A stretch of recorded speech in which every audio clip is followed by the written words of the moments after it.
C'est l'étude de Madame Patachou. C'est l'étude de Madame Patachou. C'est l'étude de Madame Patachou. Madame Potage. Bonjour à tous, c'est Madame Patachou, je suis contente de vous retrouver aujourd'hui dans une nouvelle vidéo Back to School et cette fois-ci on va customiser un taille-crayon en non-part de Yokai Watch. Cette vidéo est pour mes enfants. Pour cela, il vous faut un taille-crayon comme ceci, donc tout simple. Celui-ci je l'ai acheté à Stocomanie, j'en ai eu deux pour 75 centimes. On va bien le recouvrir de papier aluminium, donc pas une seule couche, faut vraiment le rouler dedans, mais que ce soit très serré. On referme les extrémités et on vient couper l'excédent. Donc on aplatit bien le tout pour que ça prenne bien la forme du taille-crayon et on libère les deux trous.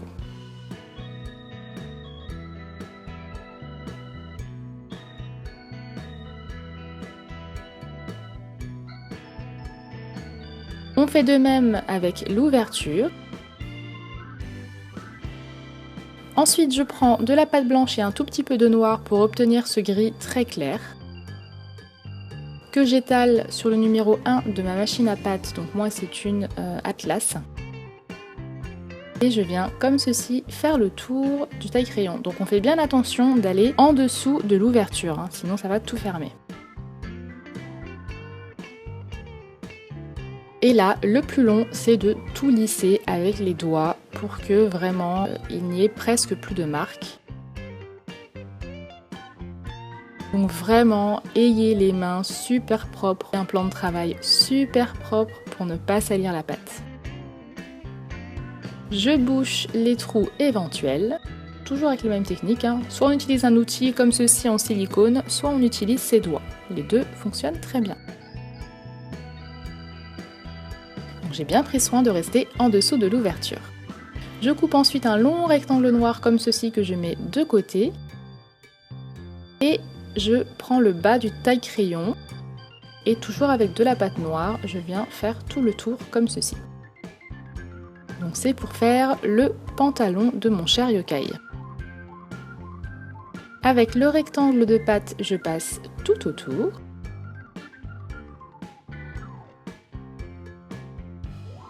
Je lisse si nécessaire et bien sûr on vient bien tout fermer à chaque fois.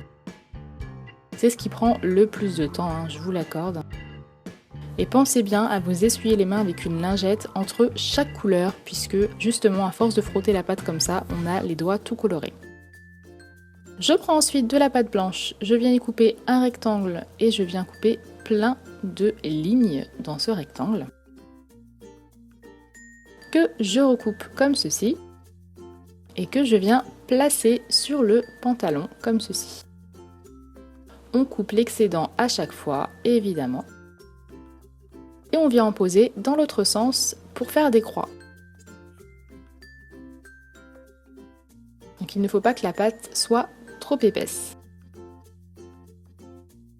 Je reprends de ma pâte grise du départ, je viens l'étaler très finement, la couper. Et je la place comme ceci tout autour. Avec de la pâte jaune, je vais faire une boule que je vais couper en deux, que je vais reformer en boule et que je vais aplatir. Je leur donne une forme comme ceci, approximative, et je coupe de cette manière pour les yeux de non-part. Je fais de petites marques pour l'expression. Je reprends de la pâte blanche et je viens créer l'intérieur des yeux. Donc je fais la même chose que pour la pâte jaune mais en plus petit. Donc si c'est pas très droit, c'est pas grave, vous pouvez toujours, avant que ce soit cuit, venir remettre tout ça en place délicatement.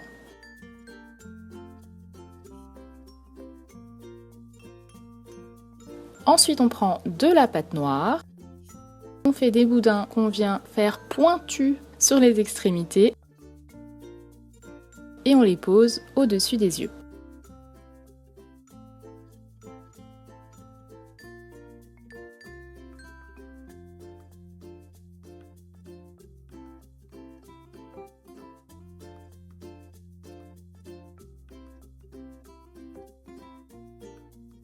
Toujours avec de la pâte noire, je viens détourer les yeux. Donc il faut savoir que mes enfants sont très fans de Yokai Watch et c'est pour cela que je leur fais des petites affaires scolaires personnalisées rien que pour eux. J'ajoute un petit boudin comme ceci pour faire, on dirait, un cerne. Il n'a pas l'air très joyeux, notre non-part. Hein. 2 petits points pour les yeux. On aplatit pour bien qu'ils se mettent et ensuite on met en place la bouche. Donc pour la bouche, il faut faire tout simplement une vague.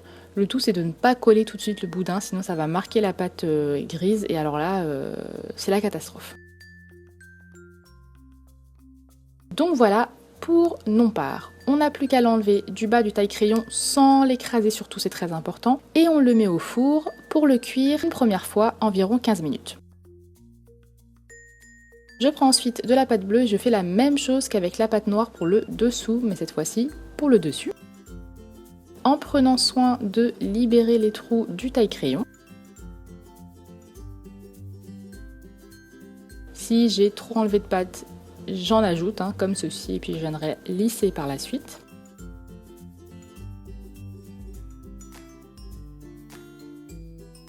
Et on colle et on lisse, on colle et on lisse.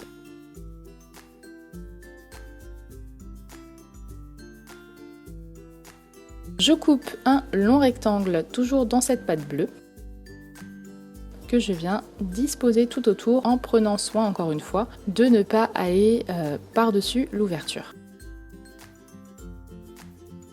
Donc je fais finalement la même chose qu'en bas, je viens accrocher tout ça, enlever un maximum de marques. Alors par contre la pâte bleue elle tâche énormément les doigts donc il faut vraiment bien se laver les mains si on passe à une couleur plus claire.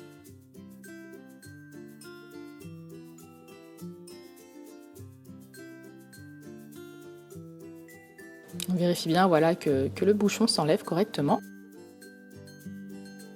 Je viens faire un boudin de pâte bleue que je viens aplatir comme ceci pour faire comme une espèce de petite pyramide, une forme triangulaire. Voilà, que je coupe du côté que je colle contre la paroi pour faire une espèce de chapeau qui ressemble un peu à un toit de maison.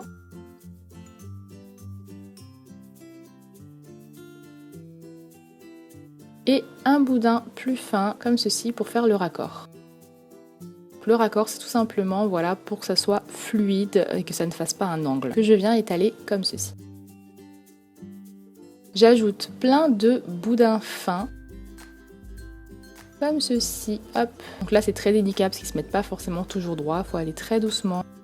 Bien sûr on coupe au-dessus des trous et puis on les aplatit légèrement pour être sûr qu'ils tiennent bien et qu'ils soient bien collés. Voilà une fois qu'on les a tous mis. Quand mon petit non-part est cuit, on enlève le papier aluminium délicatement toujours, on ne veut pas les casser et on vérifie qu'ils rentrent bien à l'intérieur. Je viens prendre différents papiers à poncer avec différents grains voilà, pour enlever les aspérités éventuelles.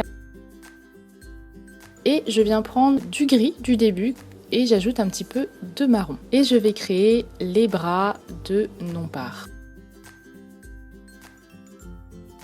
Et là, je viens faire la main.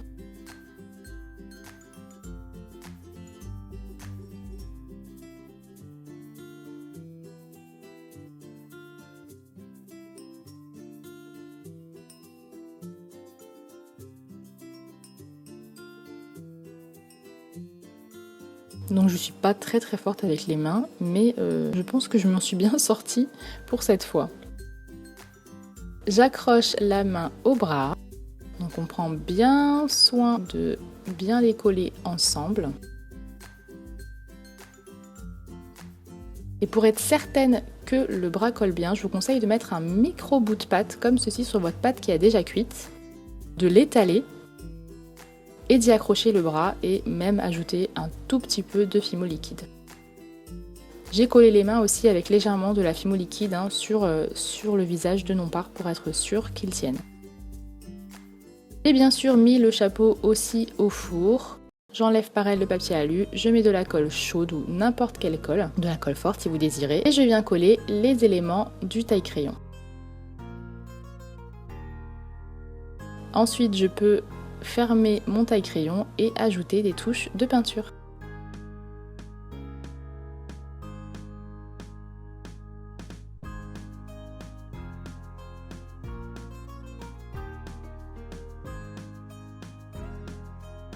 Et voilà, mon taille-crayon non part est terminé. J'espère vraiment que ce tutoriel vous a plu. En tout cas, j'espère qu'il plaira à mon fils. Je vous laisse maintenant avec vos photos. Je vous fais de gros bisous. Ciao!